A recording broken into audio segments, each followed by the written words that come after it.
My name is Don Miller, and I'll be moderating today. Just a real brief about me. I'm a longtime DOT person for 33 years, and since then I've been working with a company called OES, Oneida Engineering Solutions, and we're a Native American-owned DBE, and we also help DOT with their DBE program. So we do technical support to help them out with the DBE in Wisconsin. So that's a little bit on me, a little bit on what we're going to be talking about today. Lesson learned from a business owner's perspective. Here comes Bruce. I'll introduce the panelists in just a minute. But this is really important from especially people maybe who are starting out, but also when we did rehearsal on this thing, it's interesting that the people that were on the panel were learning, and a lot of them are all of them have been business owners for quite a while. They learned a lot from each other. So even if you've been in business for a while, you might learn some things here today, but it's geared for both startups and people. A lot of good things about business related items, and we'll get into that in just a minute.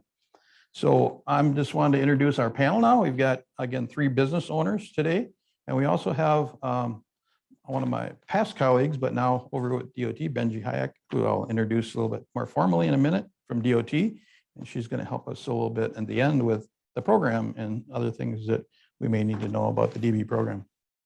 So our first panel member on the first one here in a row, I guess they're all, not quite in a row, according to what the picture is up here, but Sheryl Claflin, and she is with CBS Squared. Sheryl is the founder, president, and CEO of CBS Squared, a woman-owned firm, and has 32 years experience in civil engineering industry.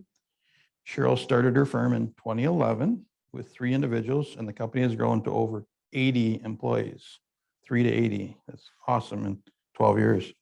Her company's mission is to provide a grateful, compassionate workplace, serving others with project solutions. So I thought that was kind of interesting that she mentioned that in her bio. So the next person on our panel, business owner, Bruce Spann. I'm sorry. There's another company in Illinois. I think it's Spann. But anyway, Bruce Spann. And Bruce is president and CEO of Spann and Associates, offering civil engineering services in 6 states. Mr. Spann has more than 42 years of diverse experience in the transportation industry as an engineer, project manager, and business owner. Bruce is able to assist others using the vast experience he has gained building his business over those years. Our third panelist is Minal Hahm from M Squared. Minal is the president and co-founder at M Squared Engineering with 29 years of experience in the civil engineering industry. Her experience in growing M Squared from a 1-person firm to its current size, and how big is their current size? Almost 20. So she has built in 2 offices. Okay. So you got Wisconsin and Illinois. Okay. Her experience her experience in growing M Squared from 1-person firm to its current size has provided lots of lessons learned opportunities, and she'll give us some of those today. Her passion for helping small business owners grow their companies fuels her drive to provide guidance and mentoring to ensure they remain sustainable in any economic climate. So she's very helpful to other DBs as well. And we have Benjie Hayek from WisDOT, who recently joined WisDOT as the WisDOT DB program engineer after serving in the industry for 30 years as a contractor and consultant. Her vast experience and technical knowledge gives her a unique insight to advise on DBE programs. She is able to assist DB contractors and professional service firms to help them achieve their business potential and remain sustainable. So great bunch of panelists. And when I got my guide on how to be a moderator, it said, wait and leave the questions till the end, but we're not going to do that today. We want this to be interactive, and so when somebody says something and it kind of either hits you wrong or you need to know a little bit more information about it, raise your hand and I'll try and see that and get you to interject your thoughts or your question, and we'll have the panelists work on that. So, okay, let me just get to up here to move the slides along a bit. Okay, up here is a list of questions, but I'll try and moderate in a way that You don't really have to look at the questions, but the first question we want to look at is looking back over the years, each of your companies has grown from 0 to where they are now. Knowing what you know now, what advice would you give yourself during the first years of starting your company? So what did you learn? If you were going back, what advice would you give yourself? And then what would you do different? And we're going to start this one off with Sheryl. All right. Thank you guys for coming and joining us today. A couple things. When I first saw this, I had some flashbacks of, the first year and all the stress and what that looked like. I would say the one thing is don't be afraid to ask questions. And don't be afraid to ask people like are sitting here or EMCS or somebody that's been in the industry for a while. Don't be afraid to reach out to them and ask questions. Some of them were my biggest mentors. I can tell you Kim Liddell was on speed dial for the first year. And they walk the walk. And so don't be afraid to pick up the phone and ask them questions and of how to do things or what it looks like, business or not business related, because there's finances and everything else that goes involved into getting started. So just don't be afraid to ask questions. Second thing is surround yourself with people in your business, people that you hire that have the skills some of the skills that you don't have.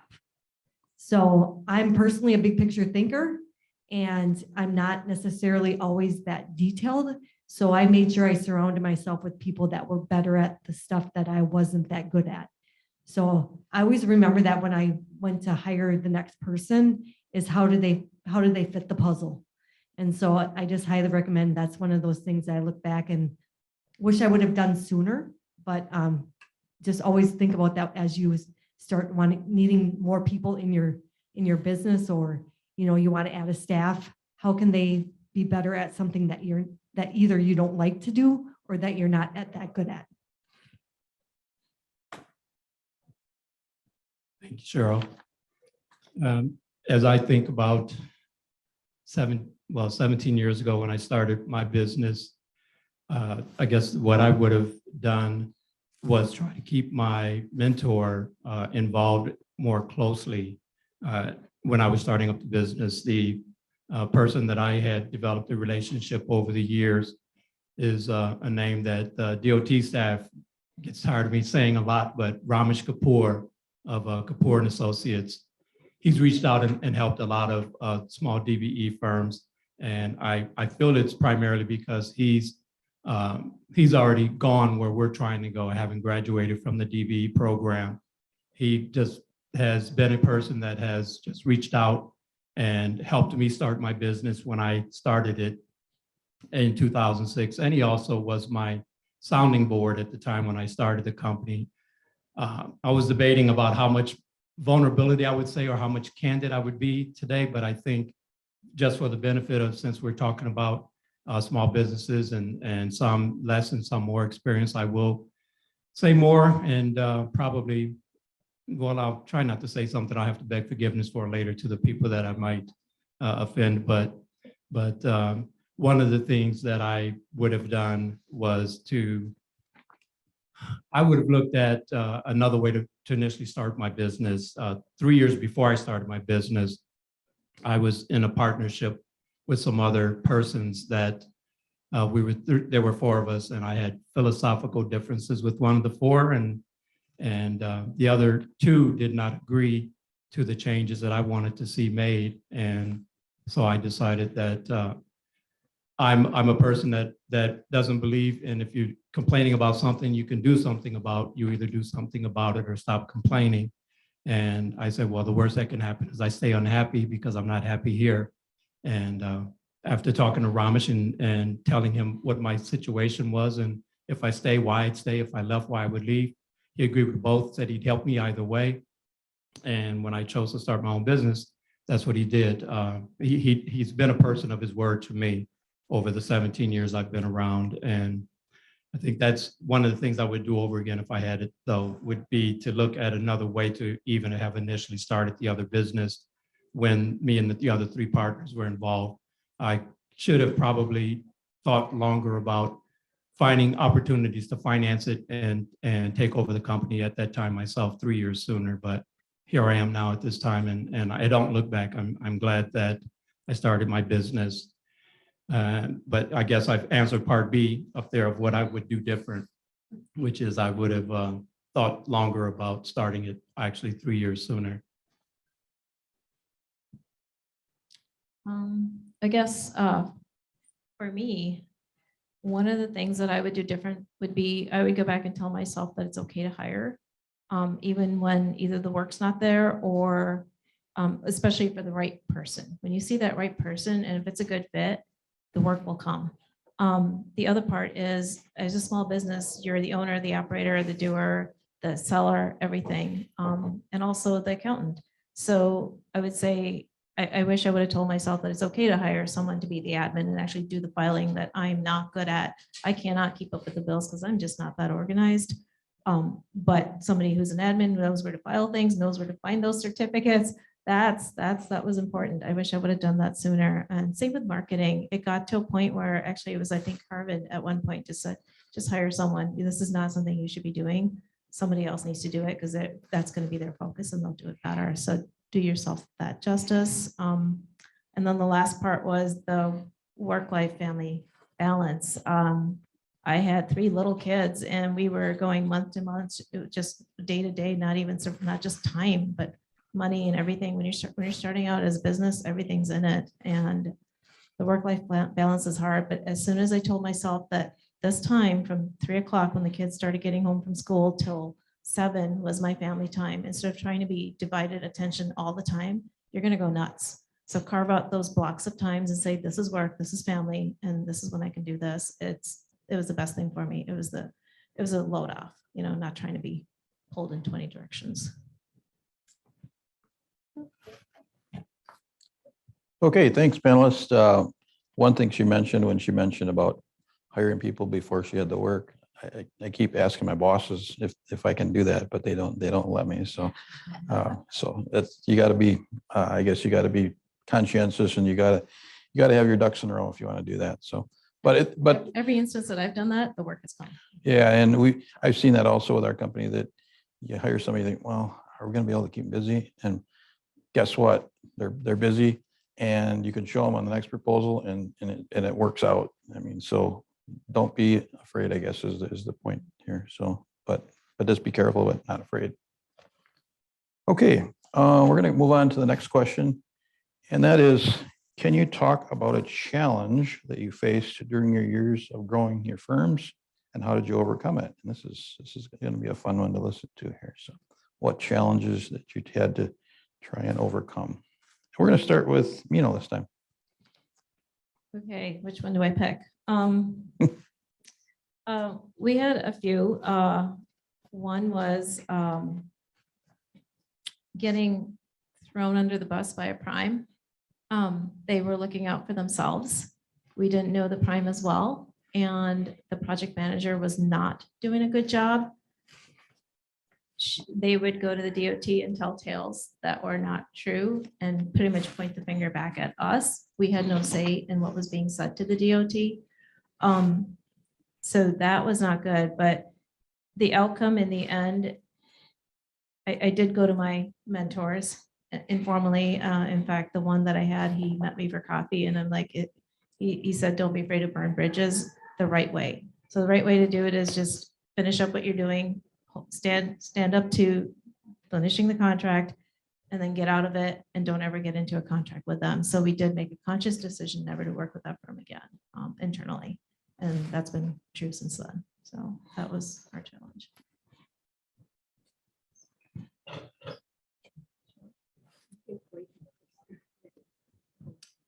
Well, let's see. Well, one of the challenges that I had was on a very important project that we were working on, which is the zoo interchange project. And I had one of our engineers working on that project is he's a very smart guy. And when he graduated in engineering, he had mentioned to me that his goal was that he wanted to go to law school and earn his law degree. And I was like, well, okay, that's fine. Marquette has a nice program that you can go evenings and weekends, and you can still work if you still want to work full-time with the company. But part B of his goal was the school that he wanted to go to, which was Madison, which is a full-time school. And he applied, he took the LSAT and scored higher than 93% of the people in the country that took it that year, and had offers everywhere. But he was determined he wanted to go to Madison. He was working for us still and going to Madison full time. And I knew it was when, not if, there was going to be a problem. And sure enough, there was a problem where coming in to work on the project at midnight till 4 or 5 a.m. and not being there to work with the other staff persons, because on the zoo interchange project, all of the key staff from the different firms were working out of a project office at the DOT. And so the project manager was receiving, I guess, negative comments about the situation. And so he wanted to do something about it. So initially they wanted to remove us from the project. But that was a partnership that was formed between the Prime, which was then CH, now Jacobs, and Kapoor and H&TB. So again, the person that I mentioned quite a bit that has been very helpful to us, I talked to Ramesh about it, and he disagreed with replacing our firm. He did agree with replacing the person. So, but had I not reached out to him, I think that the project manager may have gotten his way and instead would have removed us from the project than let me have a chance to replace that person. But it did work out, but that was quite an important project for us. It was a very big, important project. And of course, went on to the final north leg of that project is under construction now, and we're still part of that, with one of our persons being the lead on the traffic for the completion of the construction of the north leg. I'm going to be a little bit more general. I would say one of the biggest challenges is that we've faced is staying true to who you are, as a company and as a corporation, and removing those unethical people that don't fit, or if they don't fit into the core of who you are as a company, not being afraid to address it. Sometimes that's hard when you're small, but you don't understand the impact until they're either not there, whether that's a client, whether that's a partnership, whether that's an employee. However that looks, I think that's the hardest thing, is because you're so focusing on being successful and making it work that sometimes you tolerate things that you shouldn't tolerate. So I just highly recommend, whether it's going to the DBE office because you're being treated unfairly or any of that. We did have a similar situation where we had a Prime be very unethical, and I didn't know what to do. So I called up Kim and said, help, and once again, it was staying true to our word, and we haven't worked with them again for that reason. But don't be afraid to walk away from a client or a person or, a larger company, just if they don't fit your core. Okay, thanks. One thing just wanted to mention here real briefly is that if you as a DBE have a challenge and you don't have a partner like Ramesh or whatever, you can get a hold of the DBE office, and we'll try and either help you out ourselves as part of the DBE office, or we try to either mentor you up with somebody or coach you or whatever we can do to help you out with that problem. So you're not alone. Just make sure that you understand that. Benjie's going to talk a little bit later about the DBE Support Services that they offer. So next question, we're going to change gears a little bit here. We're going to talk a little about company finances, which obviously is an important part of all of our businesses, because that's what we're all in this for, is to make money. So we're going to talk a little bit about the health. Oops. think we lost our screen, but that's okay. I'll just talk it through. So management of company finances is critical to a company's health. It impacts cash flow, payroll, purchasing, et cetera. And so right now we wanted to ask the panel a little bit about how they do that. Do they have a business plan? Do they have an annual financial plan? Do they have a marketing plan? Do they have a strategic growth plan? Lines of credit?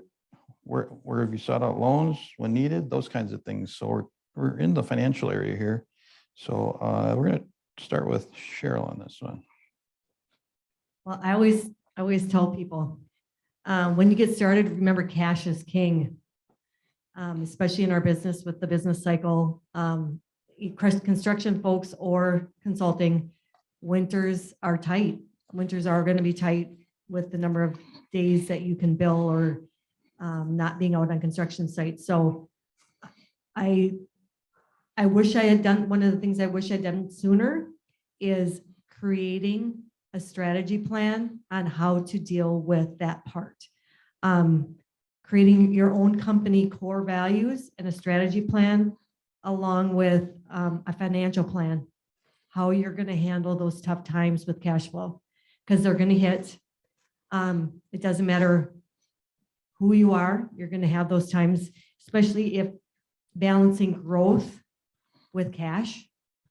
You may have the backlog and the workload, but getting people on the projects and being able to make payroll is always going to be a challenge. So we did do a line of credit. Highly recommend doing a line of credit, just having that as security, but having a plan to pay it off. You have to have that looking forward, because otherwise you just keep going in a cycle. Seeking out loans, there are a ton of small business opportunity loans out there. Contact your DBE office or the small business office for loans. We didn't utilize that, but they are out there, and I highly recommend doing, asking folks about that and getting pointed in that direction. Along with that, if you do have a strategy of then opening up a second office, having a plan of what that looks like. Because as you add offices, there's overhead. That means, your overhead's going to go like this for a while. Having a plan and planning that out is huge. And creating your chart of accounts in your accounting system to match what you stick into the DOT audit. So it can be vary from one to the other. So it's easy to quickly know where you are in your overhead. That has been super helpful for us. And so we're not getting to the end of the year and saying, oh my God, we're 30 points up this year. Oh my God, we're 20 points down. Like, what are we going to do? I'm able to quickly take it from our accounting into that spreadsheet and know where we're at monthly. And that's huge. So those are the things that I would say are critical for the health of a company. Great. Yes, I would agree with your comments, Sheryl, except I'd also add that cash is also queen, not just king. So yes, so it's very important. For the most part, I've been able to manage my company off of cash flow. Of course, initially I financed it. So, you take money out of your account, you max out credit cards, and you figure out your cash flow projections and hope that you're going to start having receivables within the time frame that you're planning. And fortunately, I was able to do that. And so for the first several years, I did have a line of credit, but also I mainly was able to finance the company off of the revenue streams of the company. When I started in 2006, that was a good time for the zoo interchange, the Marquette interchange, the I-94 north-south, all of these major projects, the US Highway 41, now Interstate 41, going up to Winnebago and Brown County. We were fortunate to be on all of those projects and able to keep our revenue stream going. My company we do both the design and construction management. So as Sheryl was saying, it is, and I know those of you that also have a lean in one way or the other, you certainly know that when here we can't have people typically out on construction year round, except again, those mega projects, my staff was able to continue, the key persons anyway, were able to keep working through in the wintertime on the zoo or the Marquette or the I-94 north-south with the paperwork that they weren't being able to keep up with during the construction season. But on smaller projects like we're getting now, of course, it is more important to make sure that you have a balance of revenue. And so since we do both design and construction, our construction people, we're looking to market now that they can come in the office and do constructability reviews and still be somewhat billable, not of course at the same rate as they would be on the construction projects, but it is being more helpful now. And because they're more experienced now as well, that's bringing more value to us and to our clients.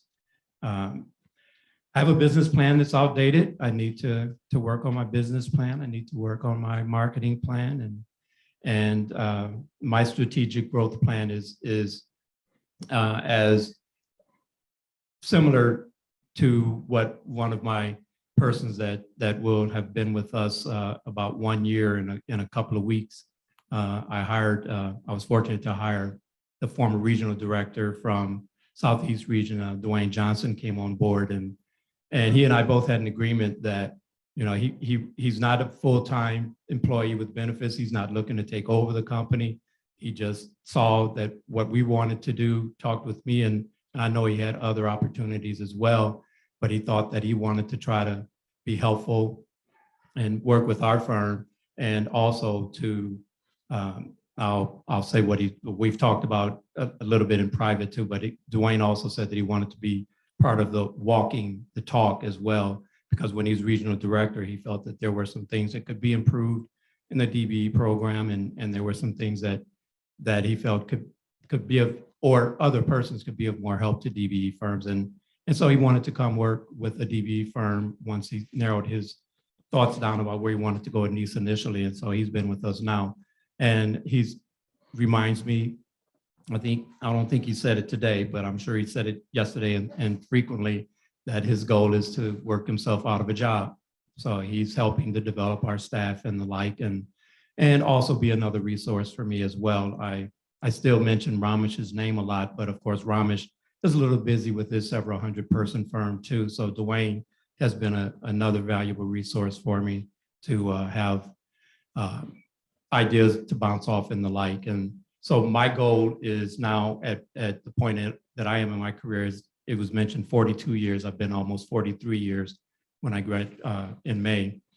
So I'm looking to plan to move out of the company. So what is that going to look like? I'm giving, of course, the people that are the reason why we're still here, they're getting first right of refusal on whether they're going to take over the company or we're going to sell it to someone else, or what that's going to look like over the next few years. So I guess my strategic growth plan is what are they going to do to grow the company at some other point, once we're going to get to that in the next couple of years. Okay. Loans, yeah, Bruce, I think we got to keep moving. Okay, and I will. Yep. And the other thing is that, of course, the COVID hit all of us, and I do now have as a backlog as well. I got an idle loan, and I have it just sitting in the bank.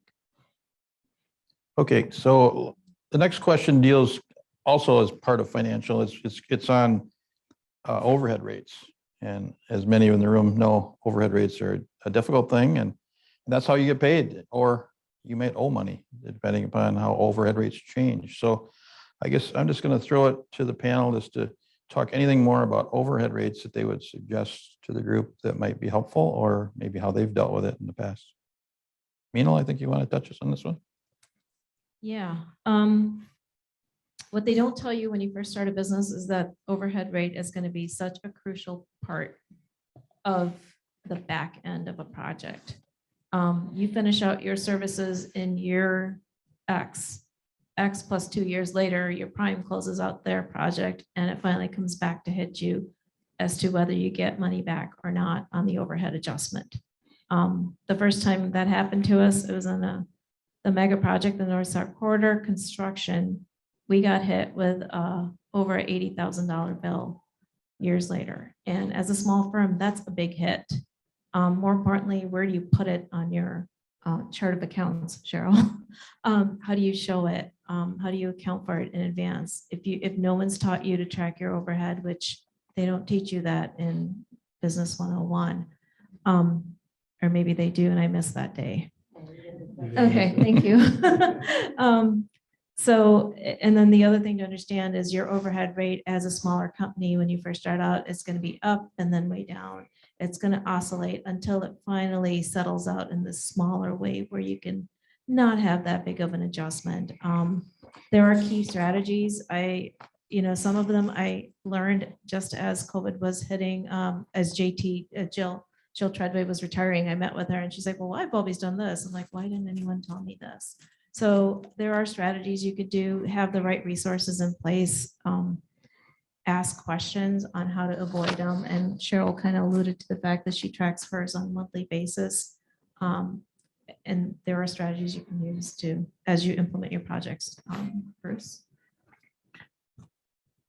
Yes, I didn't get that class either, but what my company overall rate is not as dramatic, but what happens again with when you're in design and construction, your field office rate and your home office rate, when they allocate your overall rates accordingly, that's where I find the sticker shock, more so in the field rate than the home office rate.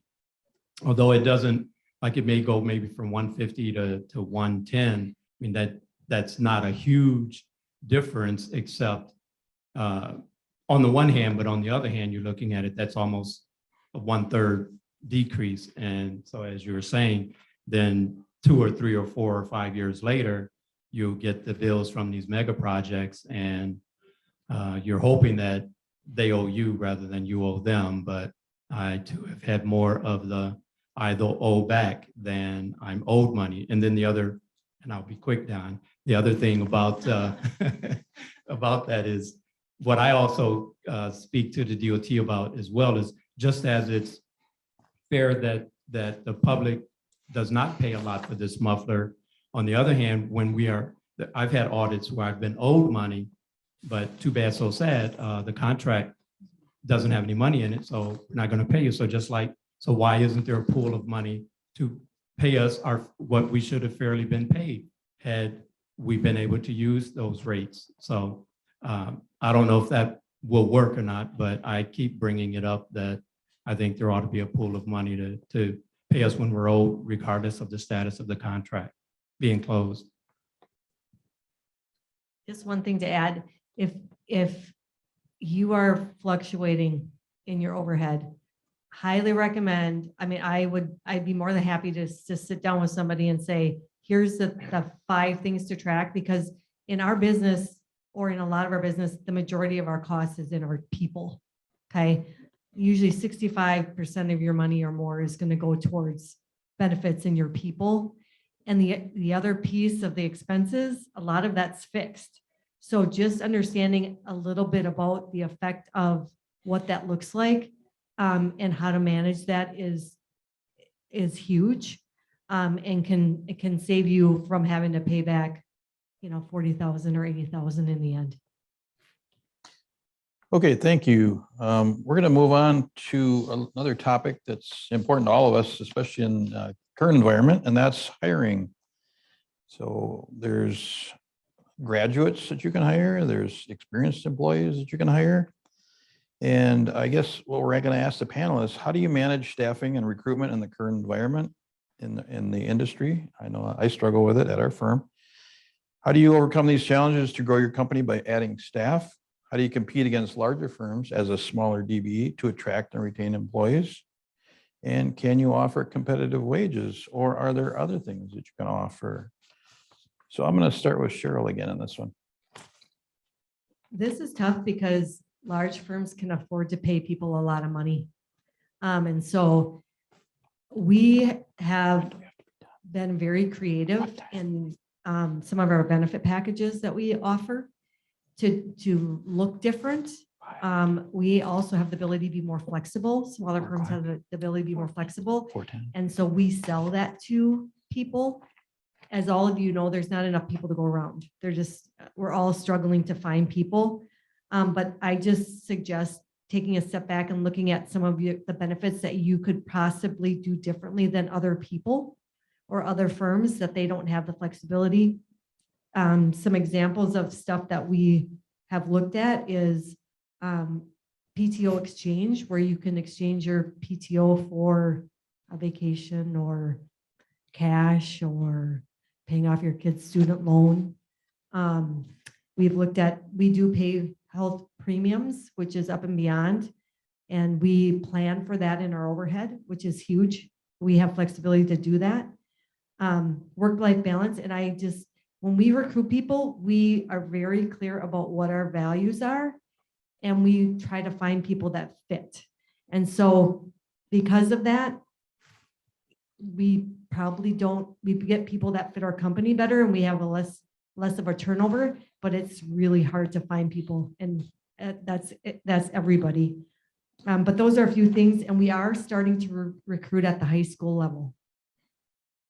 So if you have a local high school and you go talk to their CAD people or talk to some people that are going into engineering, we're offering internships at the high school level for kids to come in going into college. That's another way to get them interested in your company right out of the gates. So. Yes, it is as everyone knows, it is a challenge to hire staff right now. Word of mouth is always a good way for me. The good people that refer good people to me, I expect are going to be similar to them. I mean, we are birds of a feather, and I feel very comfortable if one of my staff does bring someone to us. So, and that's a way that I still look to try to hire. We also offer benefits that I know compete with what the larger firms do. I can't overpay someone, but I do try to make sure that I'm paying the market rates, and I do offer the benefits. We offer health, dental, and short and long-term disability insurance, as I'm sure other firms do. We pay 75% of the health and dental premiums for staff. We used to pay 100%, but what we also do is they are eligible day one to enroll in our benefits. They don't have to work 60, 90 days or whatever to have their health and dental insurance be covered. We also have a matching 401k plan. And again, the difference there is the company's match of up to 4% is theirs day one as well. There's no vesting. They're 100% vested every dollar that goes in, rather than having to stay 5 or 6 years before they would receive the company benefits.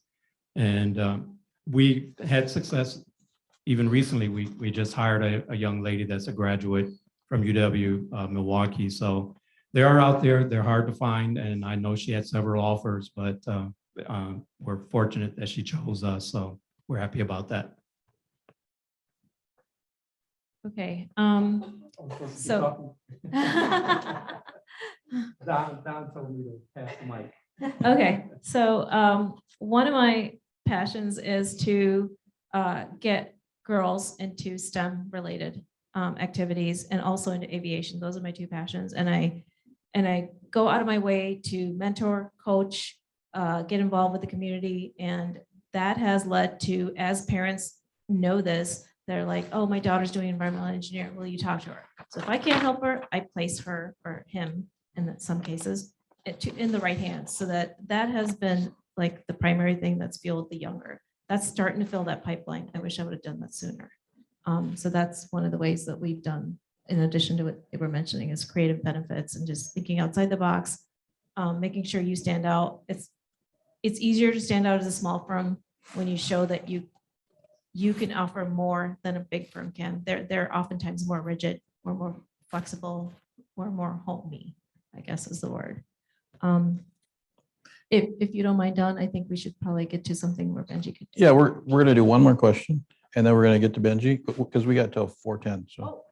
So, yeah, that's what, All right, wonderful. so we're gonna do one more question for the panel.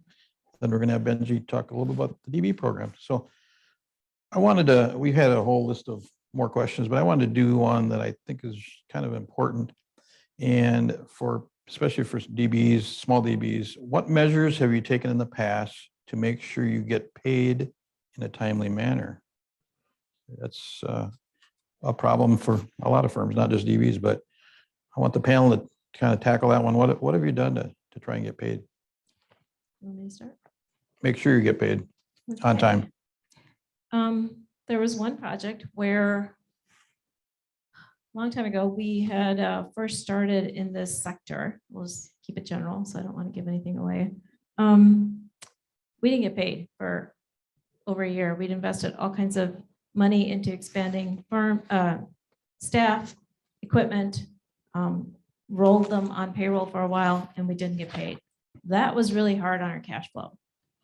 When we found out that the DOT had paid them, it was really hard to go up to them and go, hey, you need to pay us. What I wish I would have done would have been to go to the DBE office sooner and say, hey, listen, we're not getting paid. But I didn't want to get that X on our, next to our name, our company name. So that's a tough situation. So what I ended up doing was calling them up and saying, hey, listen, I was in talks with, I was in a session, I heard the DBE office say that they're kind of starting to crack down on subs not getting paid because there's a lot of people complaining. Just so you know, you might get audited. And if you do, just heads up, just looking out for you. We had a check that a couple of days later via FedEx, they mailed it. So that was good. I just leveraged what I knew would be a pain point for them. So that was one of the strategies we've used in the past, just to not get that X on our back. Well, I've been fortunate that for the most part, since most of our work is with DOT, my experience has basically been different. The prime consultants have been timely in paying us, and with now and then they might be a little late in paying us. But overall, I haven't gone on DOT projects. I haven't gone more than 60 days without being paid, unless the prime is holding on to it. But generally speaking, I've not had a problem with receiving our payables or receivables. One thing we're a little different. One thing I highly recommend is to diversify a little. You don't have to diversify a lot, but I highly recommend diversifying a little just for steady business. But when you diversify, it means that cash flow or you're getting paid might look different. So if we do private work, with somebody new, we always ask for a retainer. If they won't pay, then you don't want them as a client. Second is we never give them, especially if it's private client or somebody that you're not sure, hold the final product until they agree to pay.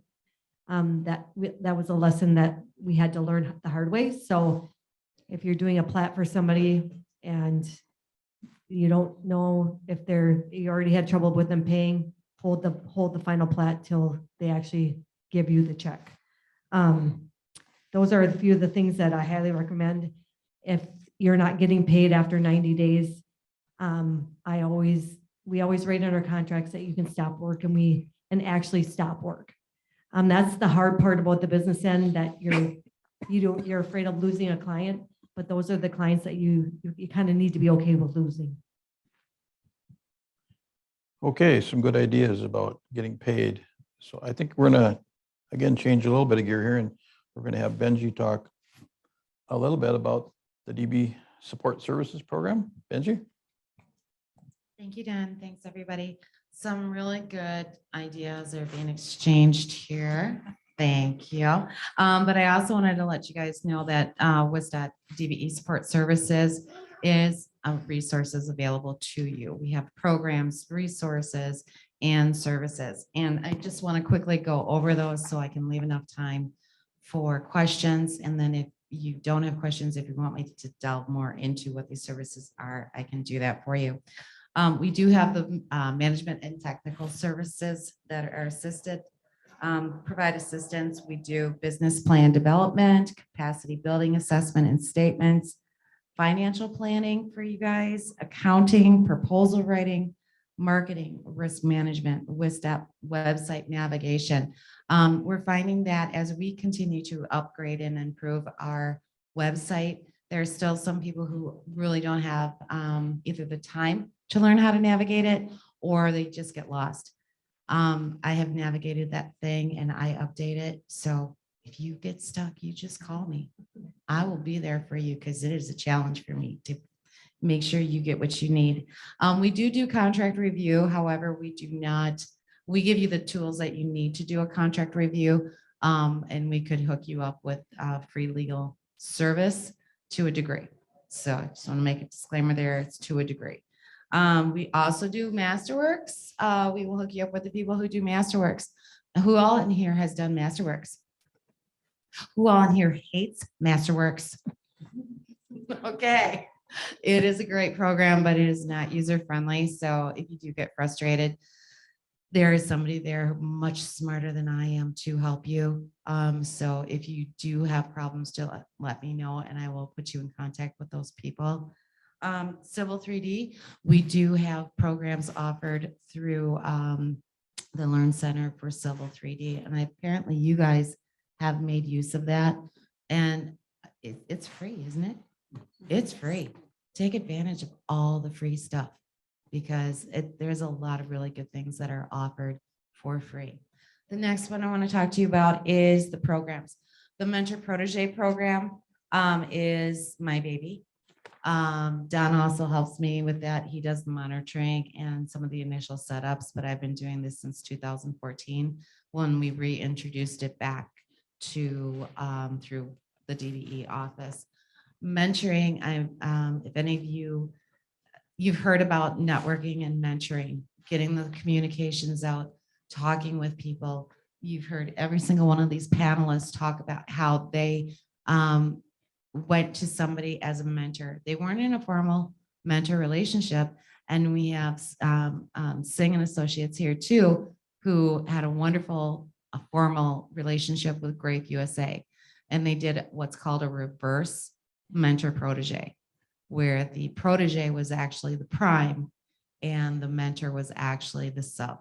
So we're looking into all these different things and we're trying to find ways to help the DBE firms grow and for the primes to wrap their arms around them and say, okay, yeah, we trust these guys, or we're gonna work with them so much that we can consider them an extension of training and giving them the knowledge that they do need to be a successful prime and a successful sub consultant to them.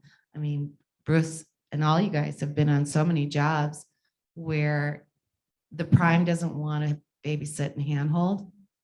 They want to know that if you're not big enough to take on these really big projects, but you're competent and willing and there to take on that portion, what they need you to do, that's where we come in. We try to pair you with a mentor. We also do a new thing called coaching. If you don't need to be in a full-on mentorship, protege mentorship relationship, we can hook you up with a prime to help you through specific things. Maybe it's learning about overhead rates. Maybe it's, bonding and insurance, different things. So that's available. We also have on our webpage the Wisconsin Learn Center, which again, you can get Civil 3D. There's so many different things that are out there. It's for contractors and consultants alike. I would encourage you to go look at it and then sign up for all the updates and the trainings that come out. There are a lot of really good courses, again, for free, and several of them for the engineers in here, the PEs, do come with PDH hours. So you get out. Did you hear that? Free. Free with Because if you go out and try to get this in the real world, it's expensive. So these are free courses. Yeah, so they're free. And then also with consultants, if you're doing construction management and even contractors, if you guys are starting out, definitely look into HTCP. which is the highway technician certification program that is offered through Platteville. You don't have to get every certification that is out there, but if you're having someone go out and doing materials testing, you have to have these certifications, and it's a great way to continue increasing the knowledge of the people that are working in your company. And the DOT sees that, Prime see that, offer, you have a great way to become partners for doing that type of work. So that's all out there for you. The next slide is resources. There are several small business resources. I think Sheryl said that she had used some of the resources, especially for financial. So all of these are on a link on our DBE Support Services page, and you can click the name of each one and it will take you to a description, and it will actually take you to their website if it's not an internal or WisDOT website.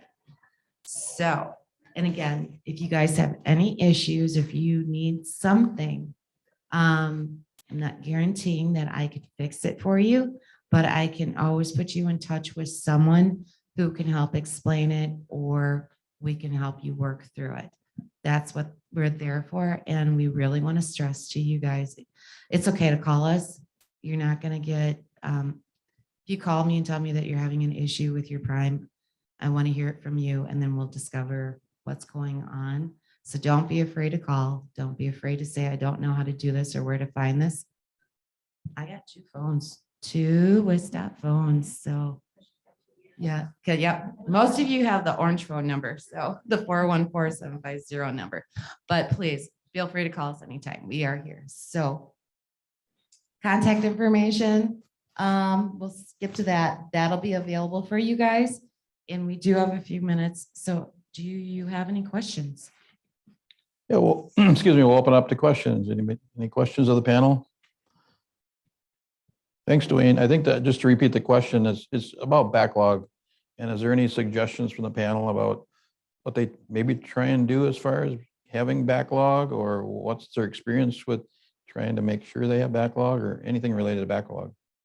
When we hire staff, they always have something that they want to do, whether it's if they're a construction person, we ask them, what are 2 or 3 other things that you're willing to learn?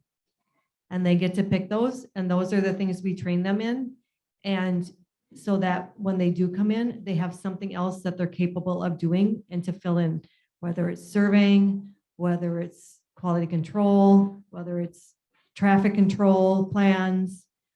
So that's one thing that we always do. And we strive to have a minimum of 9 months of backlog. Business as a company as a whole. And that is, you can find that through ACEC standards. If you get on the ACEC website, highly recommend that you kind of get a feel for where you're at with that and how much backlog you have. But trying to get your staff or people that have multiple things that they're willing to do is huge, to make sure that you have something, so you're not just trying to carry somebody through the winter. Thanks. Very, very good answer. Because I've never heard that. It was 9 months, you said? 9 months. 9 months backlog. Okay. Any other questions of our panelists today? Okay, I want to thank the panelists. They spent a lot of their own time, not payable time, to put this information together. So let's give them a round of applause.